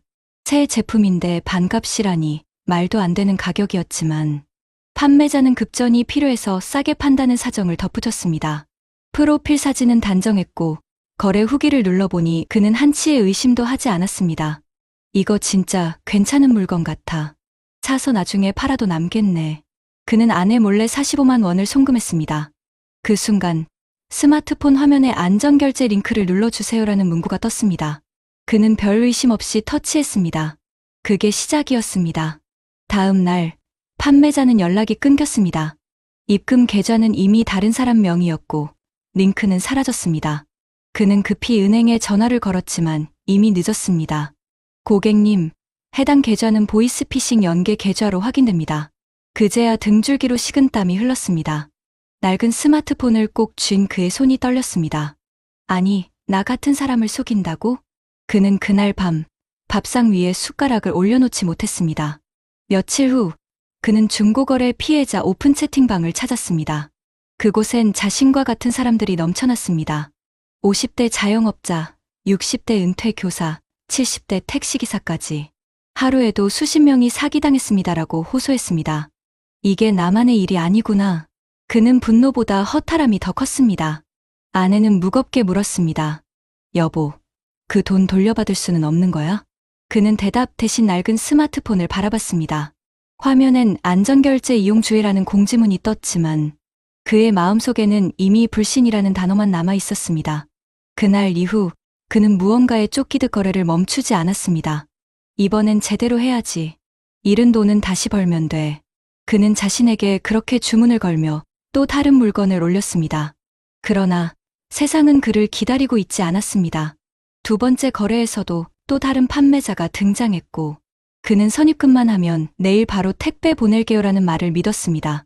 이번엔 다르겠지라는 마음 하나로 그는 또 송금 버튼을 눌렀습니다. 며칠 후 결과는 같았습니다.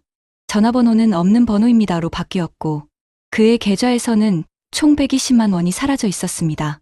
아내 윤미 씨는 결국 울음을 터뜨렸습니다. 당신은 왜 자꾸 사람을 믿어? 왜 그렇게 쉽게 돈을 보내? 그는 아무 말도 하지 못했습니다. 나도 잘하고 싶었어. 집에 보탬이 되고 싶었을 뿐이야. 그날 밤 낡은 스마트폰 화면엔 연결할 수 없는 번호입니다라는 문장이 끝없이 반복되었습니다. 그는 천천히 그 화면을 내려놓으며 중얼거렸습니다. 이게 내 인생 마지막 도전이었는데 창문 밖엔 봄비가 내리고 있었습니다. 그리고 박정우 씨의 마음속에도 조용히 무너진 자존심이라는 비가 내리고 있었습니다. 박정우 씨는 그날 이후 집 밖으로 나가지 않았습니다. 낡은 스마트폰은 여전히 식탁 위에 놓여 있었지만 더 이상 알림이 울리지 않았습니다. 그에게 그 기계는 이제 세상과 자신을 단절시키는 문이 되어버렸습니다. 하루 종일 뉴스만 보던 그는 어느 날 올해 중고거래 사기 피해 8만 건 돌파라는 자막을 보고 손을 덜덜 떨었습니다. 그 숫자 속에 자신도 포함돼 있다는 걸 인정하기 싫었습니다. 다들 조심하라는데 나는 왜 그 말을 못 들은 걸까? 그는 가족에게조차 자신을 변명할 수 없었습니다. 아내 윤미 씨는 냉랭하게 말했습니다. 당신이 그렇게 꼼꼼하던 사람이었잖아. 왜 이런 일에 휘말려? 그는 조용히 대답했습니다. 나도 몰랐어. 그저 나도 뭔가 해보고 싶었을 뿐이야. 퇴직 후 그가 느낀 가장 큰 공허는 쓸모없음이었습니다. 평생 부하 직원 30명을 관리하던 부장이었지만 퇴직한 순간 누구도 그에게 연락하지 않았습니다. 이제는 직함도 자리도 존중도 사라졌습니다. 그의 하루는 단순해졌습니다. 아침엔 냉장고 문을 열고 유통기한 지난 반찬을 정리하고 점심엔 라면을 끓이며 괜찮아. 이게 다 절약이야라고 스스로를 위로했습니다. 하지만 저녁이 되면 거실 구석의 낡은 스마트폰을 바라보며 한숨을 내쉬었습니다. 내가 이걸로 집안을 무너뜨렸구나. 그러던 어느 날 은행에서 전화가 왔습니다. 고객님, 남은 예금이 거의 없습니다. 그의 손끝이 차가워졌습니다. 중고거래 거래로 시작된 사기는 단순한 한두 건의 피해가 아니었습니다. 사기범들이 개인정보를 빼내 그의 계좌와 명의까지 이용해 추가 피해를 일으킨 것입니다. 며칠 후 경찰서를 찾은 그는 신고서를 쓰며 울먹였습니다. 제가 바보였습니다. 중고거래에서 물건을 팔다가 이렇게까지 될 줄은 몰랐어요. 경찰은 고개를 끄덕이며 말했습니다.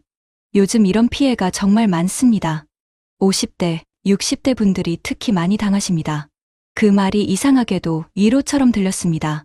나만 그런 게 아니구나라는 생각 때문이었죠. 하지만 집으로 돌아온 그는 아내가 덮어둔 은행 통장과 한 장의 메모를 보았습니다. 당신이 믿었던 세상은 변했어요. 이제는 나도, 당신도 낯선 세상에 서 있네요. 그 문장을 읽는 순간 그의 눈에서 뜨거운 눈물이 흘러내렸습니다. 며칠 후 박정우 씨는 다시 스마트폰을 들었습니다.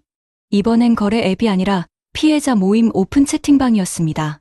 그곳엔 자신과 같은 사람들, 같은 연령대의 목소리들이 가득했습니다. 저도요. 전세보증금 날렸어요. 저는 퇴직금 일부를 잃었어요. 서로의 상처를 공유하는 그 공간은 묘하게 따뜻했습니다.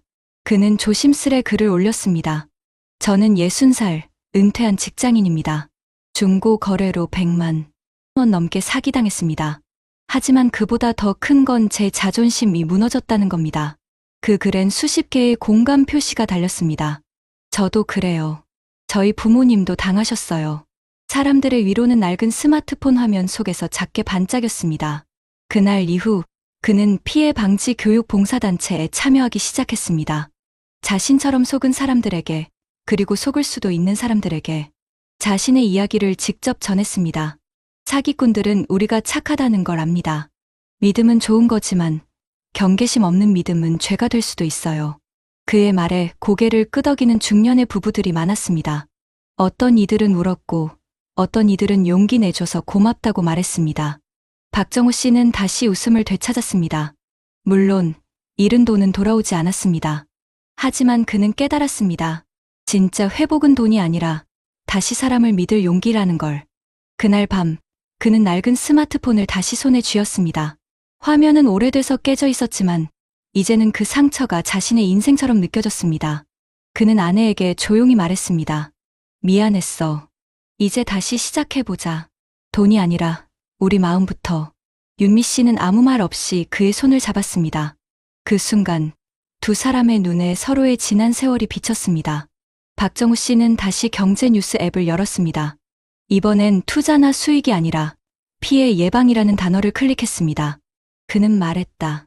내가 겪은 일, 다른 사람은 겪지 않게 해야지. 그의 낡은 스마트폰 화면엔 피해 예방 캠페인 참여 신청 완료라는 문장이 떠 있었습니다. 그는 천천히 미소를 지었습니다. 2025년의 대한민국은 여전히 사기꾼들이 활개치는 세상이지만 그는 이제 더 이상 속지 않는 사람이 되었습니다. 그리고 그 마음은 지금 이 영상을 보고 있는 누군가에게 조용히 말을 겁니다. 당신은 절대 혼자가 아닙니다. 이건 남의 일이 아닙니다. 여러분 어떠시나요? 위의 사례는 정말 비참하고 서글픈 인생 아닌가요? 하지만 지금부터 소개해드리는 사례는 정반대의 선택으로 행복한 노후를 보내고 있는 한 사람의 이야기입니다. 전북 전주 덕진동의 한 오래된 단독주택. 이 집의 주인 65세 이선우 씨는 평생을 공무원으로 살다 5년 전 명예퇴직했습니다. 그의 하루는 단조롭지만 평화로웠습니다. 아침 7시 거실의 시계 소리에 맞춰 눈을 뜨고 오래된 가죽 지갑을 꺼내어 손끝으로 한번 쓸어봅니다. 그 지갑은 30년 전 아내가 결혼기념일 선물로 준 것이었습니다. 이거 덕분에 내가 허튼데 돈 안 썼지. 그는 늘 농담처럼 말하곤 했습니다. 이선우 씨는 퇴직 후 받은 공무원 연금 월 220만 원으로 생활합니다. 크지 않은 돈이지만 부부가 쓰기엔 충분했습니다. 그는 퇴직 전부터 노후를 준비했습니다. 30대부터 매달 10만 원씩 적립식 연금저축을 들었고 50대 중반엔 지출을 줄여 의료비와 생활비를 따로 나눠 적립했습니다. 주변 동료들이 주식, 부동산, 코인에 뛰어들 때 그는 늘 조용히 미소 지었습니다. 난 내가 이해 못하는 일엔 돈 안 넣어. 그의 철칙이었습니다. 퇴직 후에도 그의 생활은 일정했습니다. 매달 15만 원은 아내와 함께 봉사 모임에 쓰고 10만 원은 지역 도서관 기부금으로 냈습니다. 가끔은 손자에게 용돈을 주며 이렇게 말하곤 했습니다.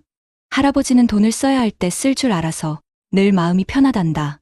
그의 지갑에는 언제나 10,000원짜리 몇 장과 손으로 쓴 메모 한 장이 들어 있었습니다.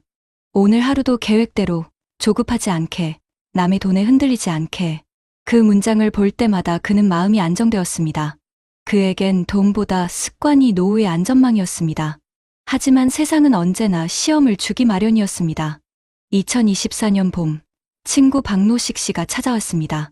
같은 동사무소에서 일하던 동료였고, 지금은 은퇴 후 카페를 운영하고 있었습니다. 야, 요즘 중고거래로 돈 버는 사람 많대. 너도 좀 해봐. 안 쓰는 물건 팔면 꽤 수입 된다더라. 그 말에 이선우 씨는 처음엔 웃어넘겼습니다. 난 뭐 팔 것도 없고 그런 거 귀찮아. 하지만 며칠 뒤 아내가 말했습니다. 당신 옷장에 안 입는 점퍼도 많잖아. 한번 올려봐요. 그날 밤 그는 낡은 스마트폰을 꺼내 오래된 가죽 점퍼 한 벌을 사진으로 찍어 올렸습니다. 제목은 30년 된 추억의 점퍼, 필요한 분께 드려요. 다음 날 금세 메시지가 도착했습니다. 할아버님, 이거 제가 사겠습니다. 안전결제로 가능할까요? 그는 순간 머릿속에서 경고음이 울렸습니다.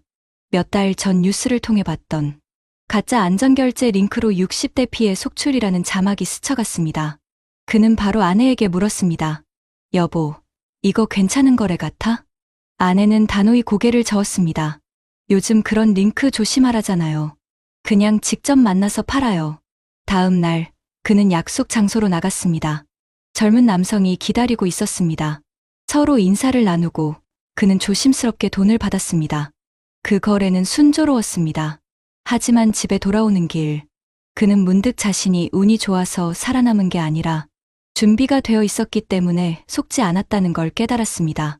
그는 뉴스에서 봤던 8만 건 넘는 중고거래 사기 피해자들의 얼굴을 떠올렸습니다. 나도 예전 같았으면 그 중 한 명이 됐겠지. 그날 저녁, 그는 낡은 지갑에서 메모를 꺼내 다시 썼습니다. 편리함은 경계심을 이길 수 없다. 그 문장을 천천히 접어 지갑 안쪽에 넣었습니다. 아내는 그런 글을 바라보며 웃었습니다. 당신은 참 별나지만 그래서 좋아요. 괜히 사기당해서 속상해하는 사람들 보면 안타깝잖아요. 그는 고개를 끄덕였습니다. 그래, 우리가 지켜야 할 건 돈보다 평안이야. 그날 밤, 창밖엔 봄비가 내렸습니다. 그리고 이선우 씨의 오래된 지갑 안은 지혜의 씨앗 하나가 고요히 심겨졌습니다. 이선우 씨는 자신만의 방식으로 세상의 속도를 이겨내고 있었습니다. 그에게 안전한 노후란 거창한 재테크가 아니라 지식을 미리 알고 조급하지 않은 마음을 지키는 것이었습니다. 하지만 그의 평온한 일상에도 또 다른 도전이 다가오고 있었습니다. 그는 곧 친구의 부탁으로 한 가지 중요한 결정을 내리게 됩니다. 2025년 여름, 이선우 씨는 다시 한번 선택의 기로에 섰습니다. 퇴직 동기 박노식 씨가 전화를 걸어왔습니다. 선우야, 이번엔 진짜 괜찮은 투자야.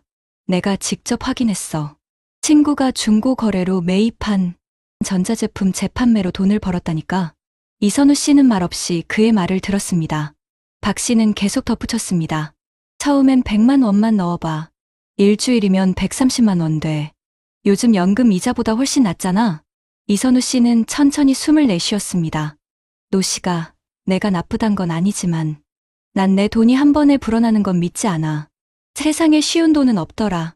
박 씨는 답답한 듯 소리를 높였습니다. 그렇게 보수적이라니까 평생 돈 못 모으는 거야. 요즘 다 이걸로 벌어. 통화가 끊기고 난 뒤 이선우 씨는 창문 밖을 바라보며 오랜 침묵에 잠겼습니다. 그의 손엔 오래된 가죽 지갑이 들려 있었습니다. 마치 그 지갑이 말하는 듯 했습니다. 너답게 천천히 가라. 그는 잠시 후 거실로 나와 아내에게 말했습니다. 여보, 나 그냥 지금처럼 살래. 돈은 모자라도 마음이 불안한 건 싫어. 아내는 조용히 미소 지었습니다. 그게 정답이에요. 우리가 여태 잘 버텼잖아요. 그날 밤, 그는 일기장에 한 줄을 썼습니다. 돈을 불리려다 인생을 잃는 사람은 많지만 인생을 지키려다 돈을 잃는 사람은 없다. 그 후 이선우 씨는 정보에 눈을 돌리기 시작했습니다. 중고거래, 사기 피해가 늘고 있다는 뉴스를 꼼꼼히 읽었고 경찰청이 만든 사이버캅 앱을 설치했습니다. 그는 동네 경로당에서 스마트폰 교육을 맡아 이 링크는 절대 누르시면 안 돼요라고 어르신들에게 알려주었습니다. 누군가가 물었습니다. 선우 형님, 그게 뭐 그렇게 중요해요? 그냥 안 쓰면 되잖아요. 그는 대답했습니다. 안 쓰면 편할 수는 있지만 세상은 변해요. 우리가 모르면 그 모름이 결국 누군가의 이익이 돼버려요. 그의 말에 사람들은 고개를 끄덕였습니다. 그는 피해 예방 모임에서 강사로 불려다니기 시작했습니다. 한 번도 사기당하지 않은 사람의 이야기라는 주제로 강연을 열었고, 그의 이야기는 지역신문에도 소개되었습니다. 그가 강연에서 자주 꺼내는 물건은 늘 하나였습니다. 바로 그 오래된 가죽 지갑이었습니다. 그는 지갑을 들어 보이며 말했습니다. 이 지갑이 낡은 이유는 오래 써서가 아닙니다. 제가 욕심내지 않아서예요. 돈이 들고 나가는 길을 내가 통제할 수 있을 때, 비로소 마음이 편안해집니다. 그는 60대와 70대 청중 앞에서 천천히 말을 이었습니다. 요즘 중고 거래에서 다 좋은 세상입니다. 문제는 플랫폼이 아니라 사람의 마음이에요.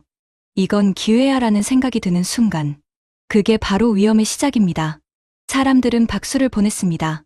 그는 여전히 소박하게 살았지만 주변 사람들은 그를 지혜로운 은퇴자라고 불렀습니다. 2025년 가을, 이선우 씨는 손자 유치원 운동회에 갔습니다. 손자의 손을 잡고 운동장에 앉은 그는 문득 생각했습니다. 이렇게 마음이 평온한 게 바로 성공이구나. 그날 저녁, 가족들과 식탁에 둘러앉은 그는 오랜만에 이야기를 꺼냈습니다. 내 친구 노식이는 결국 그 투자로 큰 돈을 잃었대. 아내는 놀란 표정으로 물었습니다. 그렇게 조심하라 했는데 결국 그렇게 됐군요. 그는 고개를 끄덕였습니다. 그래서 더 확신이 들었어. 우린 돈을 버는 게 아니라 지키는 법을 배워야 한다는 걸. 식탁 위에는 두 사람의 오래된 가죽 지갑이 나란히 놓여 있었습니다. 아내는 그 지갑을 가만히 열더니 한 장의 메모를 꺼내 그에게 건넸습니다. 당신 덕분에 나는 단 한 번도 불안하지 않았어요. 그는 미소를 지으며 말했다. 우리가 이렇게 살 수 있었던 건 서로 믿었기 때문이야. 돈보다 사람을 믿는 게 먼저였지. 창문 밖으로 저녁 노을이 물들었습니다. 그는 손자에게 조용히 말했습니다. 유진아, 돈은 물건이 아니라 마음이야. 잘 쓰는 게 버는 거야.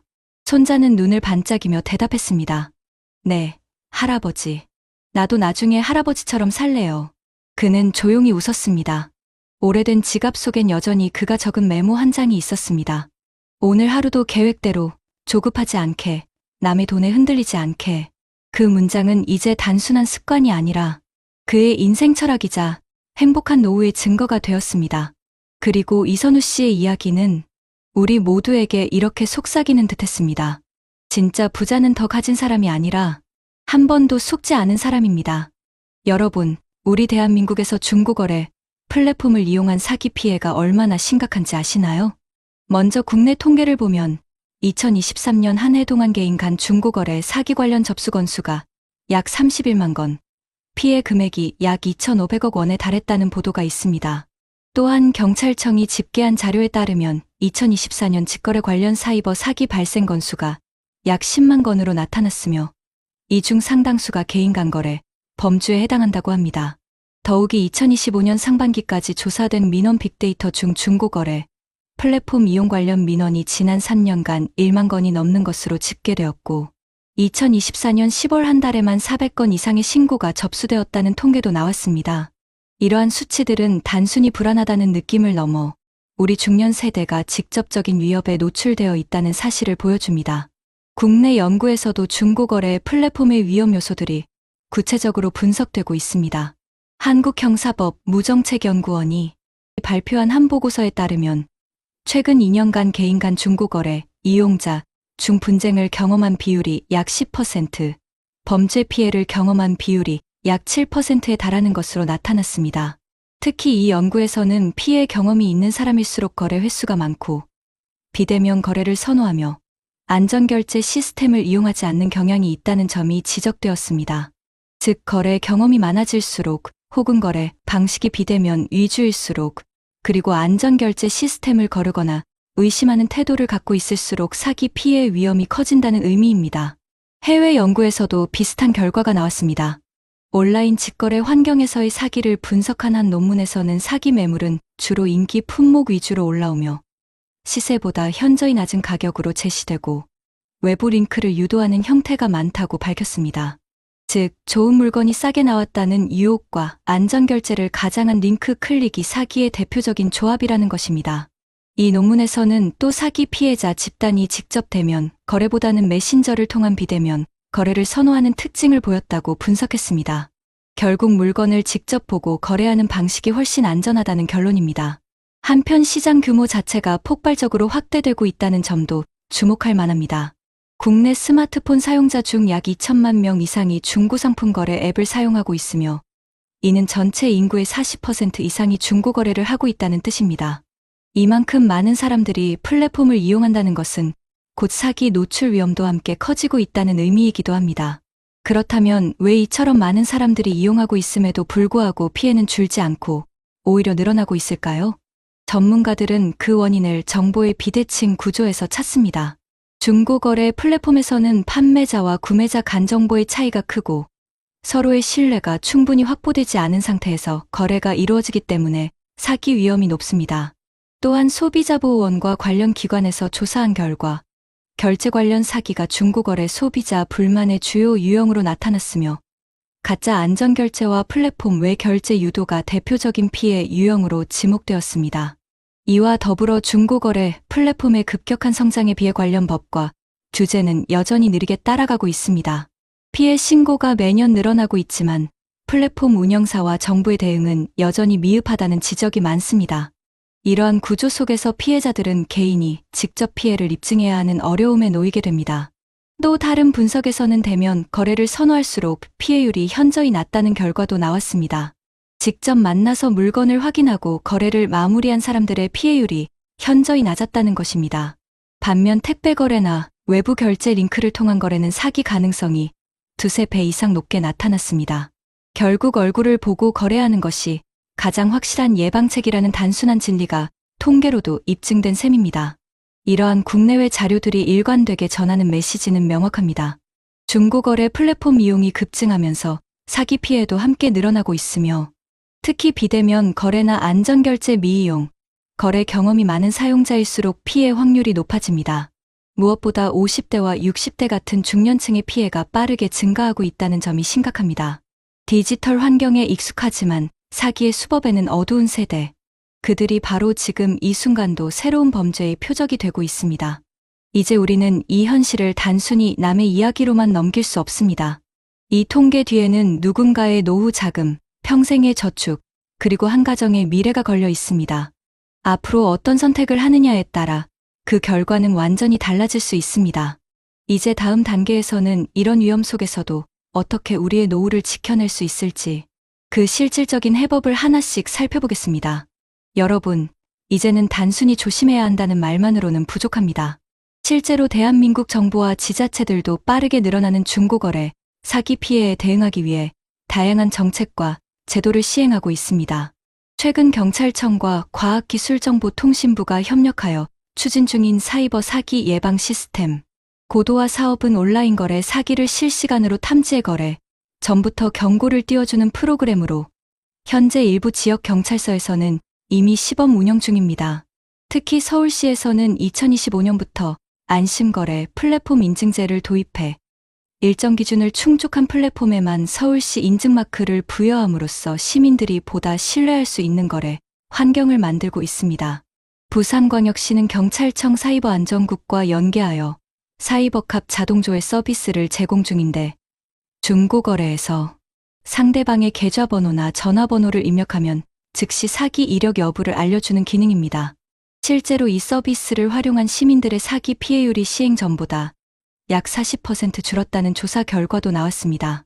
경기도 역시 디지털 금융사기 예방 교육 프로그램을 50대 이상 시민 대상으로 무료 운영하며 스마트폰 사용이 익숙하지 않은 중년층을 위한 스마트폰 보안 실습 교육을 실시하고 있습니다. 이런 교육은 단순한 정보 전달이 아니라 실제 사기 사례를 시뮬레이션 방식으로 체험하게 해 링크를 눌렀을 때 어떤 일이 벌어지는지를 몸소 경험할 수 있도록 설계되어 있습니다. 전문가들은 이러한 제도와 교육의 효과가 단기적인 예방을 넘어서 디지털 신뢰 문화를 만드는 출발점이 될 것이라고 말합니다. 실제로 국내 소비자 보호 전문가들은 피해가 발생한 후 대응하는 구조에서 벗어나 거래 전 단계에서 정보를 확인하고 차단할 수 있는 기술적 예방 장치가 필요하다고 강조합니다. 이를 위해 정부는 금융사기 방지 통합 데이터 플랫폼을 확대 운영하며 각 기관에서 보유한 사기 정보 데이터를 실시간으로 공유하고 있습니다. 예를 들어 경찰청 금융감독원 소비자원 간의 사기 계좌 전화번호 IP 주소 등을 즉시 연동해 피해자가 신고하면 바로 모든 기관에 자동으로 전파되는 시스템이죠.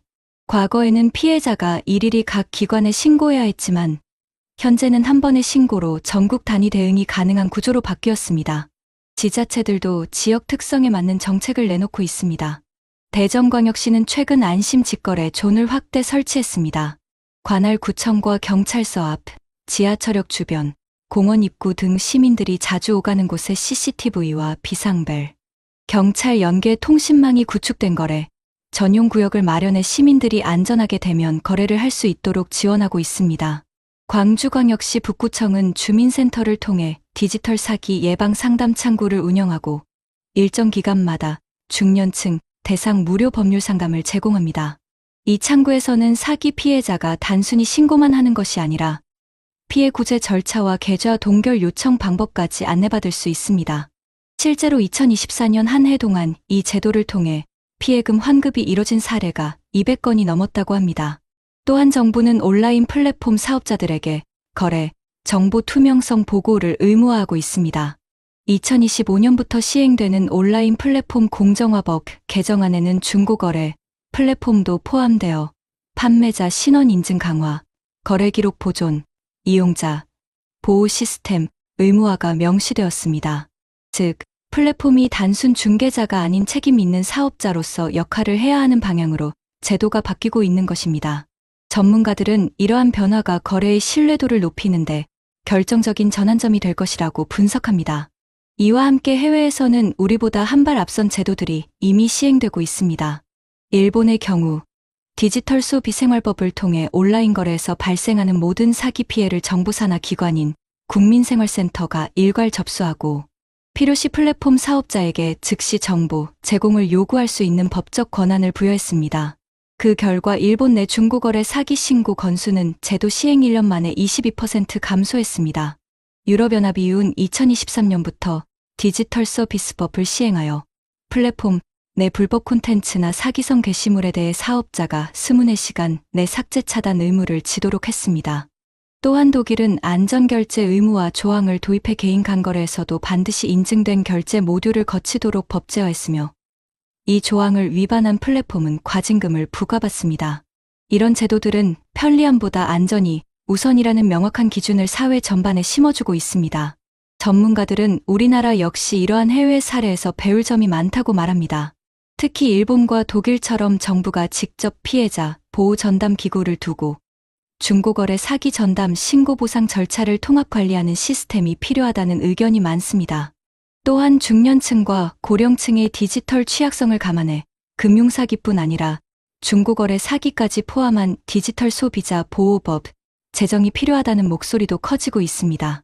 결국 우리가 얻어야 할 교훈은 단순합니다. 정부의 제도, 지자체의 지원, 그리고 개인의 주의가 함께 작동할 때 비로소 사기는 줄어든다는 것입니다. 기술은 빠르게 발전하지만 사기 수법은 그보다 더 빠릅니다. 그러나 우리의 인식이 달라지고 제도가 현실에 발맞추기 시작한다면 더 이상 당했어요라는 말 대신 이젠 속지 않았어요라는 말이 들리는 세상이 될 겁니다. 그리고 여러분이 지금 이 영상을 보고 있다면 이미 그 변화의 첫걸음을 내디딘 겁니다. 이제는 누가 뭐래도 지혜로운 거래가 곧 지켜낸 노후라는 사실을 기억하세요. 하나는 세상을 믿다 무너졌고 하나는 세상을 의심하다 평안을 얻었다. 하나는 손끝의 클릭으로 전 재산을 잃었고 하나는 손끝의 멈춤으로 삶의 여유를 지켰다. 두 사람의 인생은 닮았지만 단 한 번의 선택이 그들의 노후를 갈라놓았다. 욕심을 붙잡은 손은 비었고 지혜를 잡은 손엔 사랑이 남았다. 그리고 우리는 그 두 손 사이에서 오늘도 묻는다. 나는 어떤 손으로 내 노후를 잡고 있을까? 여러분, 오늘 이야기의 두 주인공을 기억하시나요? 퇴직금으로 물건을 팔며 새 출발을 꿈꿨지만 가짜 결제창 하나에 인생이 무너진 박정우 씨, 그리고 같은 세대였지만 작은 지갑 하나로 평온을 지켜낸 이선우 씨. 두 사람의 차이는 단지 돈이 아니라 준비된 마음과 조급한 마음의 차이였습니다. 박정우 씨의 낡은 스마트폰엔 끝없이 울리던 거래, 알림과 사기꾼의 흔적이 남았고 이선우 씨의 오래된 지갑엔 조급하지 않게, 남의 돈에 흔들리지 않게 그 한 줄의 문장이 남았습니다. 이 두 사람의 이야기는 지금 우리 세대에게 묵직한 질문을 던집니다. 내가 가진 돈이 내 삶을 지켜주는가? 아니면 내 삶을 흔들고 있는가? 은퇴 이후의 삶은 누구에게나 낯섭니다. 오랜 직함을 내려놓고 내 이름 석자로만 살아야 하는 시간. 그 공허함 속에서 우리는 종종 무언가를 해야 한다는 불안에 쫓깁니다. 하지만 진짜 노후의 시작은 새로운 도전이 아니라 멈춤의 지혜에서 시작됩니다. 욕심은 언제나 달콤한 말로 속삭입니다. 이건 기회야. 이건 마지막 찬스야. 하지만 지혜는 조용히 말합니다. 이건 유혹이야. 아직 늦지 않았어. 어떤 목소리를 듣느냐에 따라 당신의 노후는 전혀 다른 얼굴이 됩니다. 박정호 씨가 잃은 것은 돈이 아니라 자존심이었고, 이선우 씨가 지킨 것은 돈보다 마음의 평화였습니다. 그리고 이 두 사람의 선택은 지금 이 영상을 보고 있는 우리의 내일이 될 수도 있습니다. 여러분, 노후를 잘 산다는 건 큰 돈을 버는 게 아니라 작은 실수를 막는 것입니다. 지식을 쌓고 소식을 듣고 조심하는 그 마음 하나가 평생의 퇴직금을 지키는 방패가 됩니다. 정부의 정책이, 지자체의 도움과 제도가 조금씩 우리를 도와주겠지만 가장 확실한 보호막은 결국 내 스스로의 경계심과 선택입니다. 혹시 요즘 불안하신가요? 내 돈이 줄어드는 게 무섭고 새로운 세상이 낯설고 이제는 뒤처지는 기분이 드시나요? 괜찮습니다. 누구나 그랬습니다. 하지만 오늘 이 영상을 보신 여러분은 이미 속지 않는 노후로 한 걸음 더 가까워진 겁니다. 이제부터는 우리 마음속에 이선우의 지갑을 하나씩 품었으면 합니다. 그 안에는 작은 메모 한 장만 넣어두세요. 오늘 하루도 조급하지 않게, 남의 말에 흔들리지 않게. 그 문장은 여러분의 평생 보험이 될 겁니다. 노후란 인생의 마지막 계단이 아닙니다. 그동안 흘린 땀과 시간 위에 비로소 자신을 위한 삶을 쌓아가는 두 번째 봄입니다. 우리가 살아온 세월이 무너지는 게 아니라 그 세월이 이제 우리를 지켜주는 때가 온 겁니다. 오늘 이야기 속 두 사람. 한 사람은 스마트폰을 쥐고 울었고, 한 사람은 지갑을 쥐고 웃었습니다. 우리의 선택이 어디에 닿을지는 지금 이 순간의 작은 판단 하나에 달려 있습니다. 여러분, 돈은 다시 벌 수 있지만 신뢰와 평안은 한 번 잃으면 되찾기 어렵습니다. 그렇기에 이제는 불안 대신 배움으로, 두려움 대신 지혜로 우리의 남은 시간을 지켜가야 합니다.